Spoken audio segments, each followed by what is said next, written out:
नमस्कार दोस्तों, स्वागत है आप सभी का अपने YouTube चैनल एके इंडिया में। आज के वीडियो में हम बात करेंगे 5000 जीके जीएस के क्वेश्चन के लिए। ठीक है, तो अभी आज तक मैंने 14 पार्ट तक आप लोगों के साथ शेयर किया है। तकरीबन सभी वीडियो में 20 से लेकर के 25 क्वेश्चन आप लोगों के साथ मैंने प्रोवाइड किया है। तो आज के वीडियो में हम करेंगे बात तकरीबन 33 क्वेश्चन जो मैंने आज के वीडियो में लिया है। तो ठीक है, तो चलिए बिना ज़्यादा समय गवाए वीडियो को शुरू करते हैं। लेकिन वीडियो में आगे बढ़ने से पहले प्लीज़ इस वीडियो को लाइक कर दीजिए और अपने दोस्तों के साथ ज़्यादा से ज़्यादा शेयर करने की कोशिश कीजिए। और हर सुबह इस तरह की वीडियो देखने के लिए हमारे चैनल को सब्सक्राइब कीजिए और बेल आइकन को भी दबा लीजिए। तो चलिए फ्रेंड्स, स्टार्ट करते हैं। आज का जो पहला क्वेश्चन उसे सबसे अधिक प्रत्यस्थता किसकी होती है? तो सबसे अधिक जो प्रत्यस्थता होती है वो ठोस की होती है। निम्नलिखित में से किसने ऊन प्राप्त नहीं होता? निम्नलिखित में से किससे जो है ऊन प्राप्त नहीं होता है? वो जो है बकरी से ऊन प्राप्त नहीं होता है। बाकी ऊंट, खरगोश, भेड़ से जो है ऊन की प्राप्ति हमें होती है। तीसरा, सुएज नहर जोड़ती है। सुएज नहर जो है किससे जोड़ती है? 4 ऑप्शन है। अगर आपको आंसर पता है तो नीचे कमेंट सेक्शन में भी आप बता सकते हो। तो चलिए मैं इसका आंसर जो है बता देता हूं आपको। लाल सागर और भूमध्य सागर को सुएज नहर जो है जोड़ती है। बात कर लेते हैं नेक्स्ट क्वेश्चन। वाटर कूलिंग के प्रकार है। वाटर कूलिंग किसका एक प्रकार है? वाटर कूलिंग जो है थर्मोसाइफल वाटर कूलिंग और पंप कूलिंग का प्रकार, यानी कि ऑप्शन नंबर जो सी है वो राइट आंसर होगा। ए और बी दोनों इसका राइट आंसर हो जाएगा। बात कर लेते हैं 5वें नंबर क्वेश्चन। मानचित्र में पर्वत और पहाड़ों को दर्शाया जाता है। ये क्वेश्चन जो है पिछले एग्जामिनेशन में भी पूछे जा चुके, जहां तक मुझे याद है। मानचित्र में पर्वत और पहाड़ों को दर्शाया जाता है, वो किससे दर्शाया जाता है? ब्लू रंग से जो है दर्शाया जाता है। निम्नलिखित में से कौन सी खरीफ फसल है? खरीफ फसल इसमें पूछ रहा है, तो ठीक है, तो खरीफ फसल इसमें से कौन है? तो इसका जो राइट आंसर होगा वो होगा मक्का। मक्का जो है खरीफ फसल में आती है और गेहूं जो है वो रबी फसल होती है। ठीक है, बात कर लेते हैं नेक्स्ट क्वेश्चन 7 नंबर। कावेरी नदी बहती है। कावेरी नदी कहाँ बहती है? तो कावेरी नदी जो है दक्षिण भारत में बहती है। एक इंपॉर्टेंट आप लोग को मतलब इसके कावेरी नदी से एक रिलेटेड इंफॉर्मेशन जो है, कावेरी नदी दक्षिण भारत में बहती है, इसीलिए इस नदी को दक्षिण भारत की गंगा के नाम से भी जाना जाता है। ठीक है, और दक्षिण भारत में एक गोदावरी नदी भी जो है वो बहुत ही विख्यात है। श्रीलंका में कौन सी जनजाति सबसे अधिक पाई जाती है? श्रीलंका में सबसे ज्यादा कौन सी जनजाति जो है पाई जाती है? तो वो सिन्हली जो है पाई जाती है। निम्न में से किसे लुब्रिकेशन अति आवश्यक है? तो लुब्रिकेशन जो है सबसे ज्यादा किसे आवश्यक है? तो वो डिफेंसियर के लिए बहुत ही अति आवश्यक है, बहुत ही इंपॉर्टेंट है।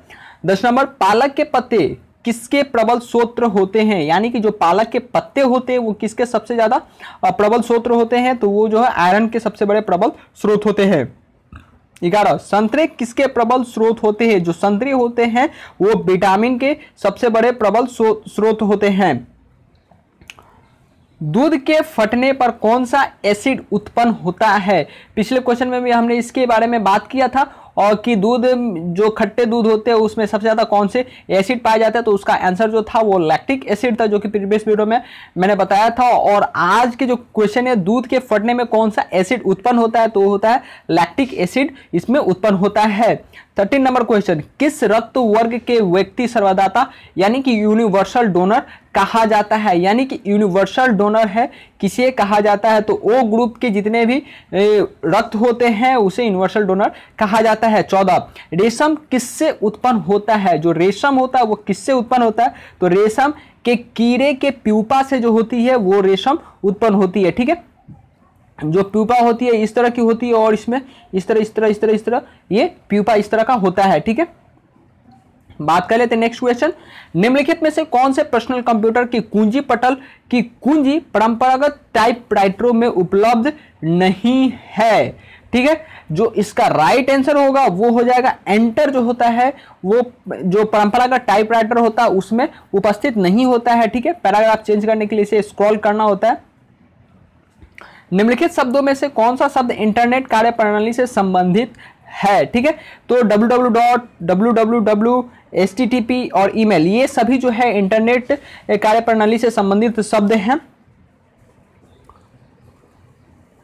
मूविंग आयरन यंत्र में स्थित रहता है। मूविंग आयरन यंत्र में क्या स्थित होता है? ऑप्शन ए आयरन, बी क्वाल, सी सूचक और डी इनमें से कोई नहीं। तो इसका जो राइट आंसर होगा वो जो होता है कॉइल जो होता है स्थित होता है मूविंग आयरन में।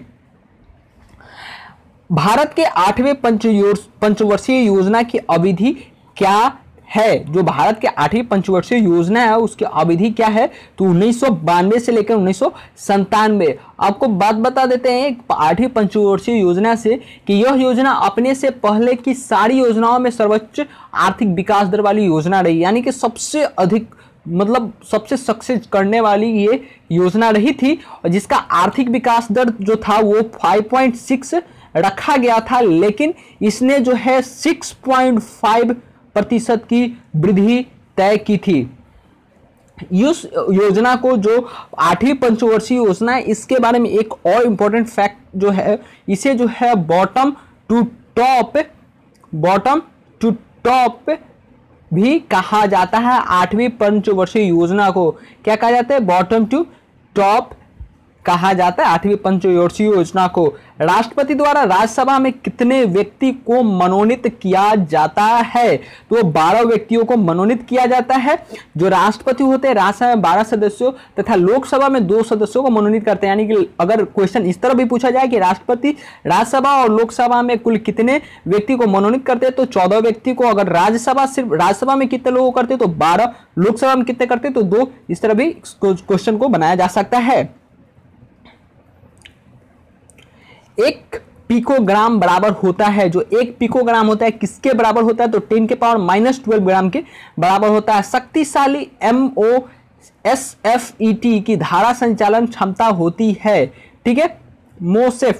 मोसेफ्ट जो होती है शक्तिशाली जो मोसेफ्ट है वो कितने संचालन की क्षमता रखती है? तो वो होता है 100 एम्पियर की क्षमता का संचालन रखती है। सूर्य पर ऊर्जा का निर्माण होता है, जो सूर्य होता है उस पर किस तरह ऊर्जा का निर्माण होता है? तो नाभिकीय संलयन द्वारा उसमें ऊर्जा का निर्माण होता है। 23 नंबर क्वेश्चन है, सर सीवी रमन को भौतिकी का नोबेल पुरस्कार कब प्राप्त हुआ था, या जो कब दिया गया था सीवी रमन को? तो सीवी रमन को 1930 ईस्वी में दिया गया था उनको नोबेल पुरस्कार, और वो जो है रमन इफेक्ट के लिए इन्हें जो नोबेल पुरस्कार दिया गया था। पानी का घनत्व सबसे अधिक या अधिकतम कब होता है? जो पानी का घनत्व होता है वो 4 डिग्री सेल्सियस पे सबसे अधिक होता है, ठीक है। 25 नंबर क्वेश्चन है, भूपट्टी में सर्वाधिक पाए जाने वाले तत्व कौन सा है? तो भूपट्टी में सबसे सर्वाधिक पाया जाने वाला तत्व जो है ऑक्सीजन है, ठीक है। यानी कि भूपट्टी पर सबसे ज्यादा 46.80% जो है वो ऑक्सीजन होती है, और जो 27.72% जो होता है वो होता है आपका सिलिकॉन, ठीक है। नेक्स्ट क्वेश्चन है, प्लास्टर ऑफ पेरिस का सूत्र क्या है? बहुत ही इंपॉर्टेंट क्वेश्चन, इसे आप नोट डाउन भी कर सकते हैं। जो प्लास्टर ऑफ पेरिस का जो रासायनिक सूत्र होता है वो होता है CaSO4 12H2O, ठीक है। इसका जो उपयोग होता है वो चिकित्सा यानी कि मेडिसिन में भी होता है। जब किसी का हाथ वाथ टूट जाता है तो उसमें प्लास्टर करने के लिए होता है, मूर्ति बनाने के लिए होता है, और छत और दीवारों में को चिपकाना, ठीक है, उसमें होता है।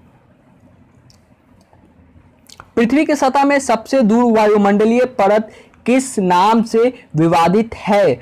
जो 27 नंबर है उसका आंसर होगा बाह्यमंडल। जो एक्सोस्फीयर है वो विवादित हमेशा आता है, क्योंकि पृथ्वी के नजदीक से बाहर के तरफ मंडलों का क्रम होता है। सबसे पहले जो होता है क्षोभ मंडल होता है, फिर दूसरा पे होता है समताप मंडल होता है, तीसरा पे ओजोन परत होता है, चौथा पे आयन मंडल होता है, और 5वें पे जो है वो बाह्यमंडल आता है। घड़ी में चाबी भरने के बाद उसमें भंडारित हो जाती है, कौन सी ऊर्जा उसमें भंडारित हो जाती है? तो उसमें जो है यांत्रिक ऊर्जा भंडारित हो जाती है। घड़ी में जब चाबी भरने के बाद उसमें यांत्रिक ऊर्जा जो है भंडारित हो जाती है। आगे क्वेश्चन को देखते हैं। 29, पत्तियों का हरा रंग का कारण क्या होता है? पत्तियों का जो हरा रंग का कारण होता है वो क्लोरोफिल की उपस्थिति के कारण जो पत्तियां होती है वो हरा होती है, और क्लोरोफिल के कारण ही नहीं सिर्फ मैग्नीशियम उसका एक कारण है जिसके कारण पत्ती जो है वो हरा प्रतीत होती है, और मैग्नीशियम की कमी से पत्ते का रंग नीला भी पड़ जाता है। किसी झील की सतह का पानी बस जमने वाली है, झील के अधस्थल में जल का तापमान क्या होगा? तो जो झील का अधस्थल में जल का तापमान जो है 4 डिग्री सेल्सियस होता है। महाराष्ट्र में सर्वाधिक मात्रा में पाए जाने वाले उपलब्ध मृदा का प्रकार है, यानी कि सबसे ज्यादा महाराष्ट्र में कौन सी मिट्टी पाई जाती है? तो वो है काली मिट्टी। महाराष्ट्र में, गुजरात में, मध्य प्रदेश के पश्चिमी क्षेत्रों में जो काली मिट्टी पाया जाता है। जलोढ़ मिट्टी कहाँ पाया जाता है? गंगा के मैदानी क्षेत्र में, यानी कि पटना के आसपास हो जाती है। और लाल मिट्टी जो है आंध्र प्रदेश, मध्य प्रदेश का पूर्वी भाग में भी पाया जाता है। ठीक है। 32 क्वेश्चन, प्रसिद्ध शिलोत्कर्णी यानी कि पत्थर काटकर बनाया गया कैलाश मंदिर कहाँ स्थित है? ये बहुत बार ही क्वेश्चन पूछे जाता है। तो इसका जो राइट आंसर होगा एलोरा यानी कि जो शायद महाराष्ट्र में पड़ता है। 33, कथकली किस राज्य का नृत्य रूप है? यानी कि कथकली जो है किस राज्य का नृत्य है? तो इसका जो राइट आंसर होगा वो होगा जो केरल इसका राइट आंसर होगा। अब बात कर लेते हैं आंध्र प्रदेश की जो लोक नृत्य होती है वो क्या होती है? तो कुचिपुड़ी, मोहिनीअट्टम। ठीक है। अगर कर्नाटक की बात कर ले तो यक्षगान जो है कर्नाटक का नृत्य रूप है। और उड़ीसा की बात कर लेते तो ओडिसी और धूमर जो है उड़ीसा का नृत्य है। ठीक है। और फ्रेंड्स आज के लिए बस इतना ही। 33 क्वेश्चन जो कि मैं आप लोगों के साथ शेयर किया। क्वेश्चन पसंद आए हो तो प्लीज इस वीडियो को लाइक कीजिएगा, अपने दोस्तों के साथ शेयर कीजिएगा, क्योंकि जितने भी 23 क्वेश्चन है मुझे जहां तक लग रहा है कि इसमें अधिकतर क्वेश्चन प्रीवियस ईयर एग्जामिनेशन में पूछे जा चुके हैं। तो प्लीज इस वीडियो को लाइक कीजिएगा। और इसी तरह का हर रोज वीडियो देखने के लिए सुबह सुबह आप सभी को मैं क्वेश्चन प्रोवाइड कराऊं। और आप देखना चाहते हो तो हमारे चैनल को नीचे सब्सक्राइब कर सकते हो और बेल आइकन दबा लेना कि मेरे वीडियो को अपडेट मिलते रहे। और फ्रेंड्स अभी तक बिहार पुलिस के आपने प्रिपरेशन स्टार्ट नहीं किया है तो मैंने हर शाम को 50 क्वेश्चन बिहार पुलिस के लिए तैयार करना शुरू कर दिया और वीडियो भी अपलोड करने लगा हूं। तो प्लीज जाओ चैनल पर विजिट करो और वो बिहार पुलिस के लिए जो वीडियो मैंने बनाई है आप देख सकते हो। नीचे डिस्क्रिप्शन में भी उसका लिंक है, आप वहां से भी उसे देख सकते हो। मिलते हैं फ्रेंड्स आप सभी से इस वीडियो के अगले पार्ट में। तब तक के लिए आप स्टडी करते रहो, इस वीडियो को लाइक करो, शेयर करो।